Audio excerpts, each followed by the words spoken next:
Hey buddy, this is Collin, Mr. Old School Gamer, and welcome back to the channel, guys. Well, you know what day of the week it is today, and you know what that means. It's Tashkent Tuesday! But since I haven't owned the Tashkent in, well, a year or something, I thought I'd bring you a clip of the Khabarovsk instead. And I have to say, unfortunately, that I had to disable the game sound from this match, because once again I was out and about playing with a couple of Swedish mates, and it can be quite chaotic on our TeamSpeak channel when we play. And the topic for today was how to properly prepare a Swedish Christmas ham. So I guess that you guys wouldn't appreciate our discussion in Swedish as much. That's why you instead get to enjoy the musical genius of Mr. Hans Zimmer. But since this channel is a pure educational YouTube channel, and I, as a creator, always strive to enlighten you guys, my loyal subjects, I thought I might just explain the discussion regarding the Swedish Christmas ham. So, if you guys are not aware, it's a big Swedish tradition that you each year, a couple of weeks before Christmas, you make your Christmas ham. And in some cases you make a lot of Christmas ham, because you end up eating the Christmas ham like in 2 days. So you need to make another one and another one to make it until Christmas. So I think you get the point. So and it's always a thing how to make the perfect Christmas ham. And I'm not sure if this is a tradition in the entire Scandinavia, or if this is just a Swedish custom. I know a lot of other countries have other specialities. I think the United States have like a big Christmas turkey with gravy and all that good stuff. But in Sweden we have the Christmas ham. And we had a heated discussion during this game. And I was, well, I guess I could say that I was on the losing side of this discussion. I had been apparently pretty lazy regarding my Christmas traditions. I usually go and buy a store-bought, well-prepared, pre-cooked ham that I just shove in the oven for like 20 minutes for something we call grillera, which is pretty much just get a nice coating on the ham with some mustard and honey and breadcrumbs and all good stuff. But my mate Finnan, who apparently is a chef, had to pull rank on me in the end, and pretty much taught me the right way. That you need to buy a purely raw, untreated ham, and pretty much just shove it in the oven with all the fats and everything that is on the ham from the start, and you pretty much slow cook it on a low temperature for several hours, like 5 or 6 hours.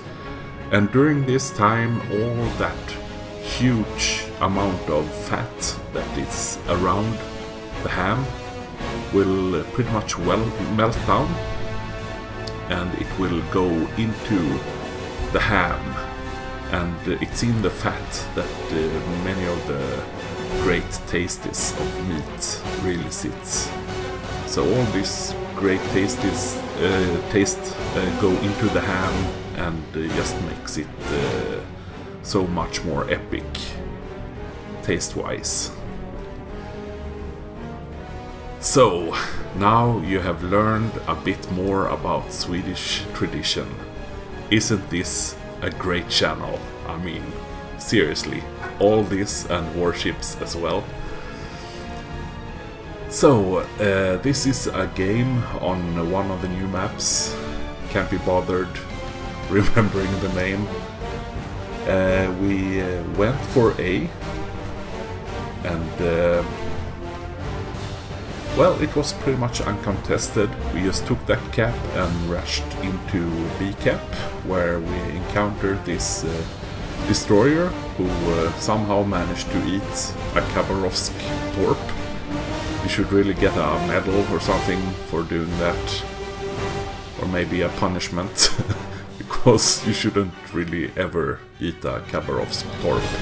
There is no excuse for eating Khabarovsk torps. But I'm rambling. And as you can see, the enemy team has chosen a really good, efficient lemming tactic around the border of the map, which we of course appreciate extremely much.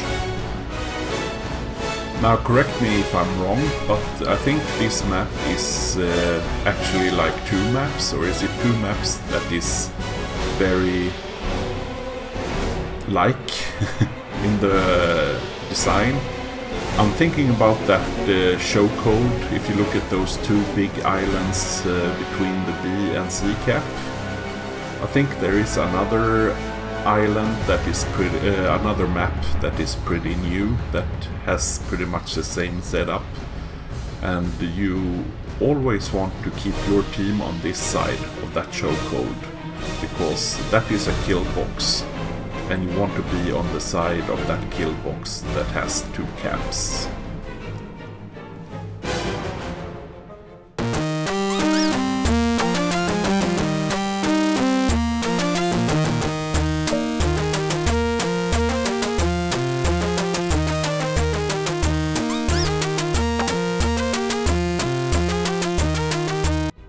And you, of course, don't want to be lemming training all the way around like these guys are doing. Well, as I said, it's really hard for the enemy team to push in to that small little gap, because, as I said, it's pretty much with... it's gonna cost you a couple of ships. So you always want to focus the caps that are on this side of that show code.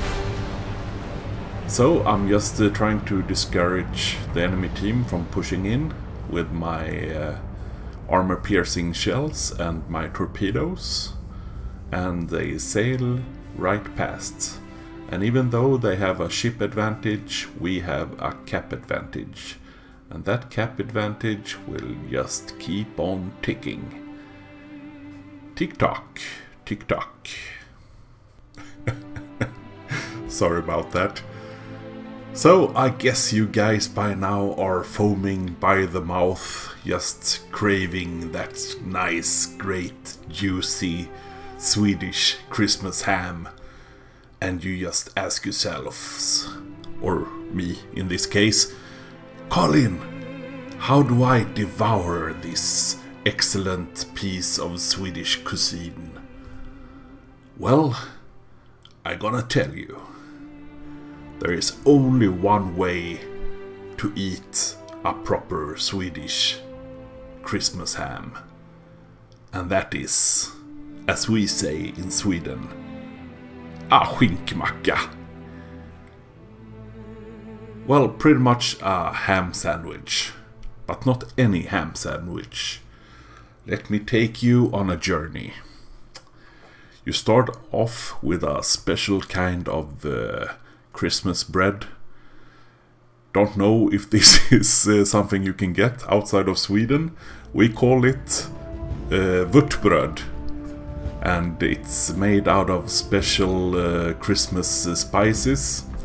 I actually tried to Google translate it for you guys, but well, I think Google Translate just gave up. It said it was bread spiced with warts. Yeah. It's not spiced with warts. It's a really great dark juicy bread with real Christmas taste to it. Usually there is like raisins in the bread, and you need to take that bread, you butter it up with proper real butter. You take a pretty thick slice of the Swedish Christmas ham. You put on quite a big layer of a real good, strong, coarse mustard.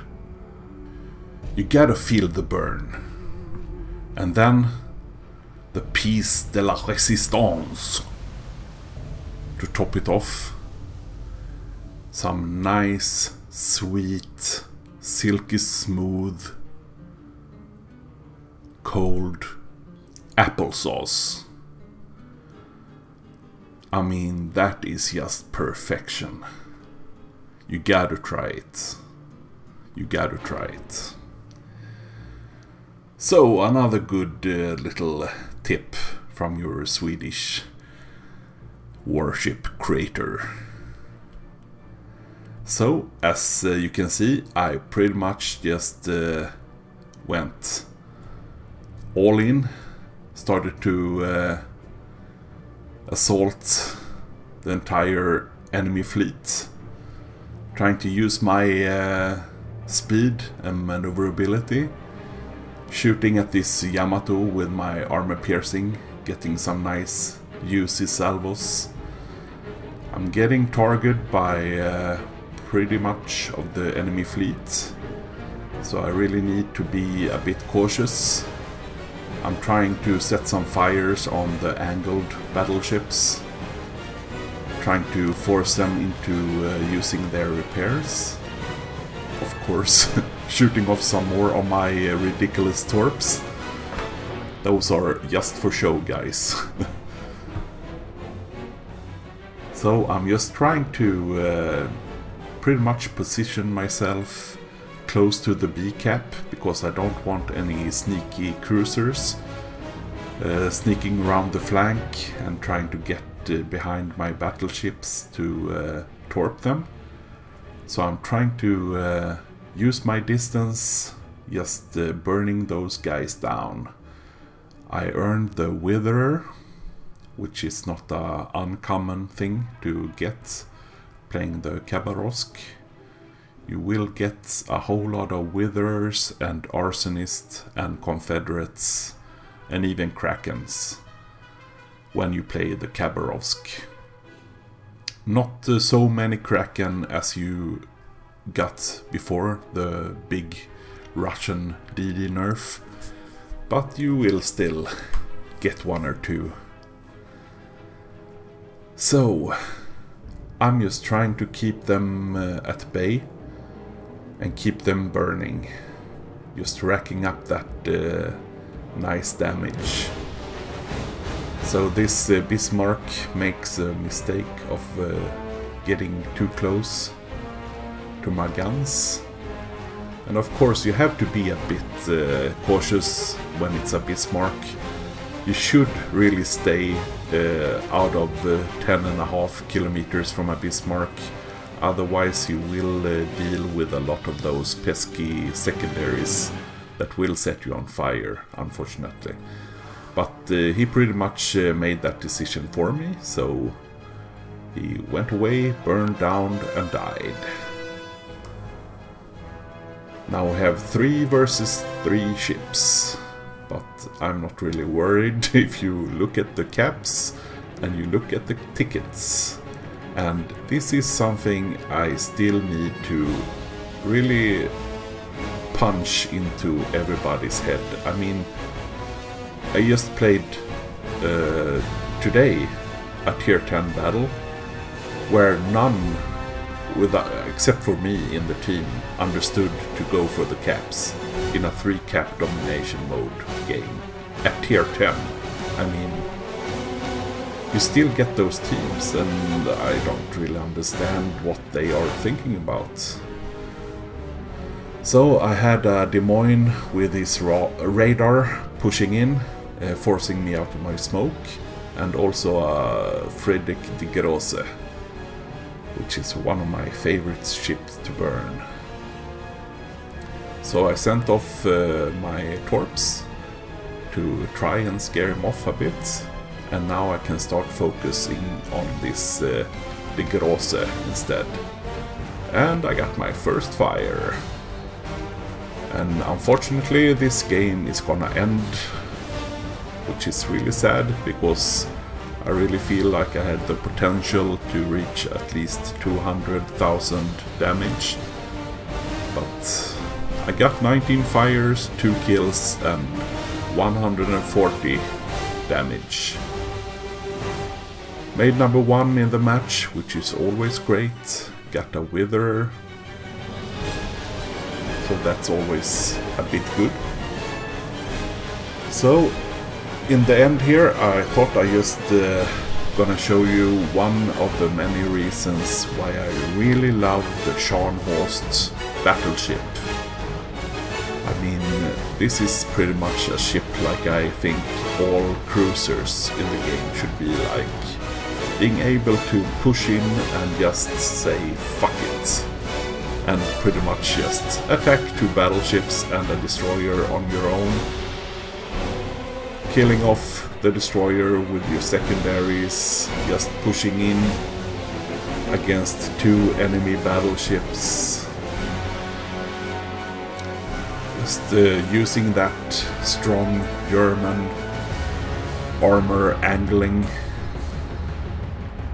Trying to use HE here because I do want them to start fires and start using their repair, because of course I'm setting up for a torpedo attack. So I'm always going really close. I don't want any of the torpedoes to miss, or for the ship to be able to dodge.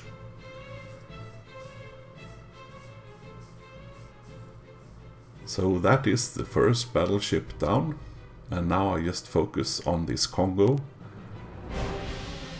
And this is pretty much how I play my Scharnhorst every time, and this is so much fun. You just push in and pretty much just say fuck it. And more than other you will come out victorious, like I do here. So I want to thank you so much for checking out this video. Please leave a like and a comment below. Have a good one, guys.